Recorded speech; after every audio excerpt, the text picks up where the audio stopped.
పార్లమెంట్లో ప్రవేశపెట్టిన తర్వాత ఆంధ్రప్రదేశ్ రాజధానికి అమరావతికి చట్టబద్ధత రాబోతుంది. ఇంకా ఎన్ని ప్రభుత్వాలు మారినా రాజధాని మార్చే అవకాశం లేకుండా రాష్ట్ర ప్రభుత్వం రేపు తీర్మానం అయితే చేయబోతుంది. దీనిపైన రాజధానిలో రైతులు ఏమనుకుంటున్నారు? భూములు ఇచ్చి దాదాపు 12 సంవత్సరాలు గడుస్తున్నా ఇప్పటికీ రాజధానికి చట్టబద్ధత లేకపోవడంతో రైతుల్లో కూడా కొంత అసంతృప్తి వ్యక్తమవుతున్న నేపథ్యంలో ఇప్పుడు ఆ ఘట్టం నెరవేరబోతున్న నేపథ్యంలో రైతులు ఏ విధంగా రియాక్ట్ అవుతారో మాట్లాడదాం. మందడం గ్రామంలో ఉన్నాము, రైతులు ఉన్నారు మనతో మాట్లాడడానికి. సార్, 2014లో మీరు భూములు ఇచ్చారు. 2019 నుంచి 24 మధ్యలో మీరు చాలా పోరాటాలు చేశారు. రాజధాని మార్పు, 3 రాజధానులు, రకరకాల నిర్ణయాలు అప్పుడు తీసుకున్నారు. ఇప్పుడు రాజధాని చట్టబద్ధత రేపు అసెంబ్లీలో తీర్మానం చేయబోతున్నారు. ఏం చెప్తారు? చాలా సంతోషకరంగా ఉంది. రాజధాని అమరావతి రాజధానిగా చట్టం చేయటం అనేది చాలా సంతోషకరమైన విషయం.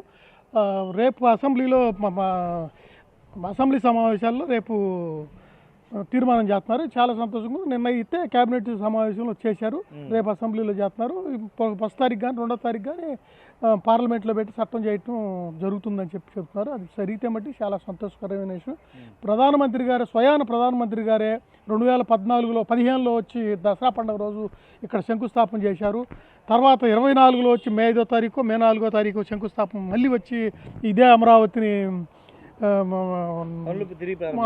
తిరిగి ప్రారంభించారు. చాలా సంతోషకరమైన విషయం.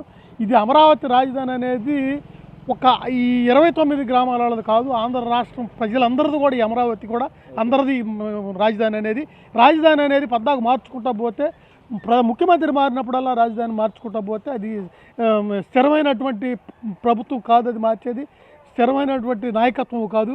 ఇక్కడ రాజధాని పెట్టేటప్పుడు ఇక్కడ రైతులు కూడా ఇక్కడ రాజధాని పెట్టండి, మేము భూములు ఇస్తామని అడగలేదు.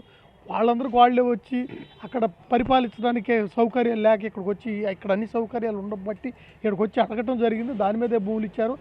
ఈ చట్టబద్ధత చేయటం అనేది చాలా సంతోషకరమైన విషయం, మంచి విషయం కూడా. చీటికి మాటికి రాజధానులు మార్చడం, ముఖ్యమంత్రి నిర్ణయానికల్లా మా రాజధానులు మార్చడం అనేది అది పద్ధతైన పని కాదు. చాలా సంతోషంగా ఉంది మాకు కూడా.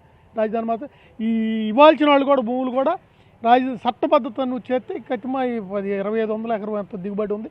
ఆ 2500 కూడా ఇయటానికి వాళ్ళు కూడా సుమంగా ఇస్తామనేది చెప్తున్నారు. మాకైతే చెప్పలేదు కానీ అంటున్నారు, చట్టం చేస్తే ఇస్తామనేది అంటున్నారు.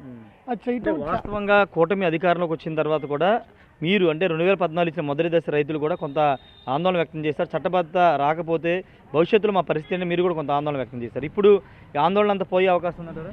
గ్యారంటీ పోయే అవకాశం ఉంది. ఎందుకంటే ఈ జగన్మోహన్ రెడ్డి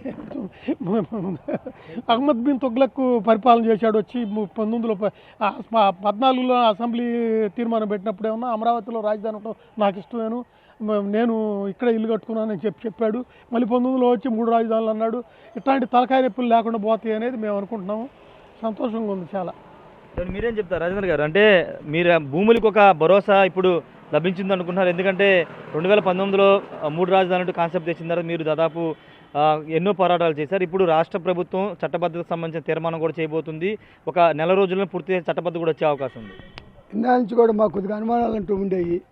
అంటే గతంలో మోడీ గారు కొన్ని వాగ్దానాలు తప్పుకోవడం జరిగింది. అప్పుడు బాబు గారు కూడా ఎదురు తిరిగాడు ఆయనకి. తర్వాత మళ్ళీ ఆయన వచ్చాడు లైన్లోకి.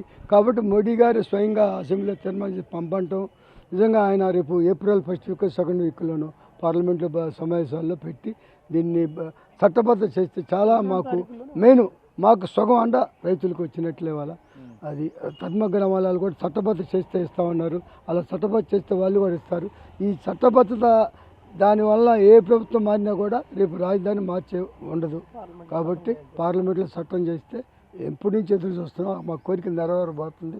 మా రైతులు చాలా సంతోషంగా ఉన్నాం. మరికొంతమంది రైతులు ఉన్నారు. సార్, మీరేం చెప్తారు? ఇప్పుడు చట్టబద్ధత రాబోతుంది, మీ భూములకి వాటన్నిటి కూడా రక్షణ రాబోతుంది, మీ భవిష్యత్తుకి రక్షణ రాబోతుంది ఏం చెప్తారు? మా భవిష్యత్తుకి చాలా రక్షణ.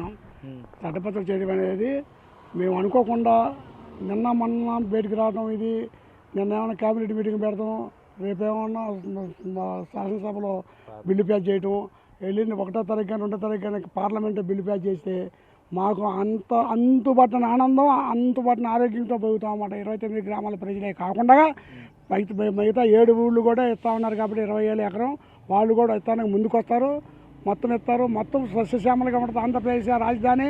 అత్యధిక మెజారిటీతో బ్రహ్మాండంగా ఉంటుందని చెప్పి నేను కోరుకుంటున్నాను. మీరేం చెప్తారు? అంటే ఇప్పుడు అంటే పరిశ్రమలు కానీ ఇవన్నీ ఇప్పుడు ఖచ్చితంగా పూర్తి స్థాయిలో అమరావతికి వచ్చే అవకాశం ఉంటుందో లేదో మాట్లాడదాం. కాబట్టి మీరేం చెప్తారు? ఇప్పుడు పరిశ్రమలు కానీ వాళ్ళు పెట్టడానికి కొండయ్య గారు చెప్పండి, ఏం చెప్తారంటే పరిశ్రమలు రావడానికి కూడా కొంత భయపడ్డారు. ఆ మధ్యలో చట్టబద్ధత రాకపోతే మళ్ళీ అమరావతి మారితే ఏంటి పరిస్థితి అని. ఇప్పుడు పరిశ్రమలు కూడా అమరావతి చూసే అవకాశం ఉంటుందంటారా? పరిశ్రమలన్నీ వచ్చినాయన్నీ మొన్న పాపం జగన్ ప్రభుత్వంలో వెనక్కి వెళ్ళిపోయినాయి. పోలవరం డ్యామ్ ఆగిపోయింది, రాజధాని ఆగిపోయింది, 3 రాజధానులు ముక్కలాట్లాడారు. కాబట్టి ఇప్పుడు చట్టబద్ధత చేస్తే మా పిల్లలు మా భవిష్యత్తుకి మా గ్యారంటీ అనేది ఒక నమ్మకం వచ్చి ఆ కొనేవాళ్ళైనా ఇక్కడికి వచ్చి వ్యాపారాలు పెట్టాలన్నా ఏది చేయాలన్నా ఒక చట్టబద్ధత ఉంది. కాబట్టి వచ్చి ఫైనాన్స్కి అందరూ వ్యాపారాలు కాలేజీలు ఏదైనా పెడతారు. ఇక్కడ ఇంతకుముందు రావడానికి దడిశారు, మళ్ళీ రేపు ఆడొచ్చి మళ్ళీ ఏం చేస్తాడో అని భయం మీద ఎవరు రాలేక ఇబ్బంది పడి ఎవరి కాళ్ళు ఆగిపోయారు. ఇప్పుడు చట్టబద్ధత చేస్తే అందరూ వచ్చి ఇక్కడ చక్కగా డెవలప్ చేస్తారనేది మేము బాగా కోరుకుంటున్నాం. ఇది భవిష్యత్తు పిల్లల తరానికి కూడా భవిష్యత్తు మంచిది. ఇట్లాంటి నాయకుడు మన ఆంధ్రప్రదేశ్లో మనకి ఇంకో వేరే నాయకుడు ఉంటానా ఈ చట్టబద్ధత చేయాల్సి వచ్చింది. లేకపోతే ఏ రాష్ట్రంలో ఎక్కడ చట్టబద్ధత లేదు, ముఖ్యమంత్రులు ఇష్టమే అని రాజ్యాంగం అన్నారు. కానీ ఇది పూలింగ్ విధానంలో ఇట్లా తీసుకుంది కూడా ఇండియా ప్రపంచ దేశాల్లో ఎక్కడ జరగల. ఇది ఒక కొత్త పూలింగ్ విధానం జరిపాడు చంద్రబాబు నాయుడు గారు. దానికోసం వీళ్ళు చట్టబద్ధత చేయలేదు. మేము రాజధాని విశాఖపట్నం మారుతాం, ఆడకు మారుతాం, కడప మారుతాం, ఈడ మారుతాం అని రకరకాల పుకార్లు పుట్టించి బేరాలు అవ్వకుండా అప్పులున్న వాళ్ళు అమ్ముకోవడానికి గతి లేక 36 ఏళ్ళకి కొన్నప్పుడు మళ్ళీ ఎమ్మటే డౌన్ అయిపోయి 3 సంవత్సరాల నుంచి 5 సంవత్సరాల నుంచి వడ్డీలు కట్టి ఫ్లాట్లో చాలామంది రైతులు ఇక్కడ దివాళీ అయితే దెబ్బతిన్నారు. దాని మూలాన ఈ చట్టబద్ధ ఉంటే గ్యారెంటీగా కొనుక్కున్న దానికి ఒక గ్యారెంటీ ఉంటుంది, వచ్చే వాళ్ళకి ఒక గ్యారెంటీ ఉంటుంది వ్యాపారానికి. కాబట్టి ఈ చట్టబద్ధ చేయటం చంద్రబాబు గారికి, మోడీ గారికి, పవన్ కళ్యాణ్ గారికి వీళ్ళందరికీ మేము ఒక నమస్కారం పెడుతున్నాం. ఈ చట్టబద్ధత సంబంధించి కీలకడుగుబడింది. రేపు అసెంబ్లీలో తీర్మానం కూడా చేయబోతున్నారు. రైతులు మీరంతా కూడా దీనికోసం గత కొన్ని రోజులు వెయిట్ చేస్తున్నారు కదా, ఇప్పుడు ఏం చెప్తారు? జై అమరావతి, జై ఆంధ్రప్రదేశ్ అండి.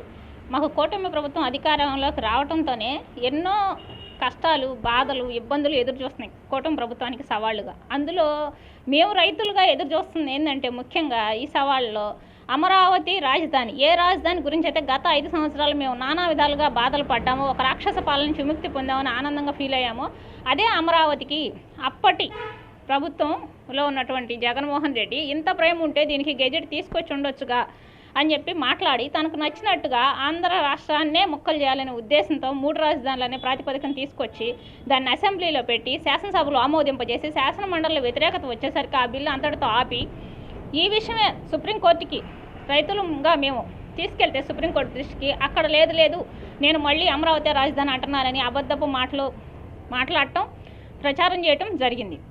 ఇప్పుడు అదే అమరావతికి రాజముద్ర పడితే ఇక్కడ ఆంధ్ర రాష్ట్ర ప్రజలకి ఎంతటి భరోసా అంటే ఆంధ్ర రాష్ట్రానికి గుండెకాయ అమరావతి. ఆ గుండె నిలబడాలి అంటే దానికి రాజముద్ర కావాలి. అది ఎక్కడి నుంచి రావాలంటే విభజిత రాష్ట్రానికి 10 సంవత్సరాల ఉమ్మడి రాజధానిగా హైదరాబాద్ ఉంది. దానివల్ల ఆంధ్ర రాష్ట్రం అని కొడితే అమరావతి అని రాలేదు రాజధానిగా.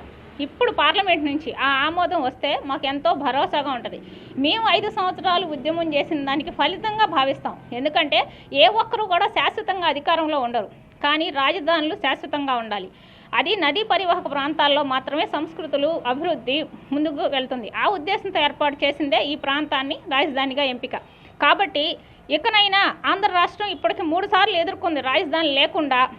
అటు మద్రాసుతో ఉండి, తర్వాత తెలంగాణతో ఉండి, తర్వాత మళ్ళీ ఇక్కడికి వచ్చేసరికి ఇక్కడ రాజధాని ఏర్పాటు జరిగినా దాన్ని మొక్క చెక్కలు చేయాలని చూసి ఎవరు అధికారంలోకి వచ్చినా రాజధానిని కదిలించకూడదు. ఇది రైతులందరూ కూడా చాలా హర్షం వ్యక్తం చేస్తున్నటువంటి పరిస్థితి అయితే ఉంది. చట్టబద్ధత రావడం ద్వారా రైతులకు ఒక భరోసా కలుగుతుంది. ఎందుకంటే రాజధానికి ఎక్కడికి వెళ్ళదు, ప్రభుత్వాలు మారినా, ముఖ్యమంత్రులు మారినా అమరావతి రాజధానిగా ఉంటుంది, కార్యకలాపాలను ఇక్కడి నుంచి సాగుతాయని రైతులందరూ చెప్తున్నారు. రెండో ముఖ్యమైన విషయం ఏంటంటే 2వ దశ ల్యాండ్ పూలింగ్ సంబంధించిన ఇప్పటికే 7 గ్రామాల్లో భూములు తీసుకున్నారు. ఆ రైతులు కూడా నోటిఫికేషన్ ఇచ్చిన దగ్గర నుంచి కూడా ఒక అనుమానం వ్యక్తం చేస్తున్నారు.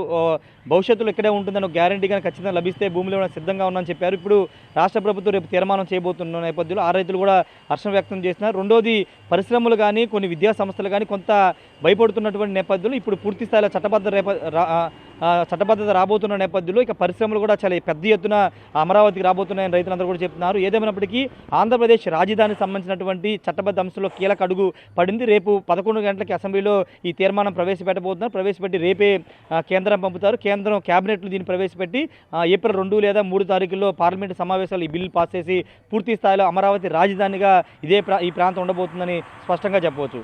కెమెరామెన్ సురేంద్రతో రాజేష్, బిగ్ టీవీ, అమరావతి నుండి. For more videos like this, subscribe Big TV channel.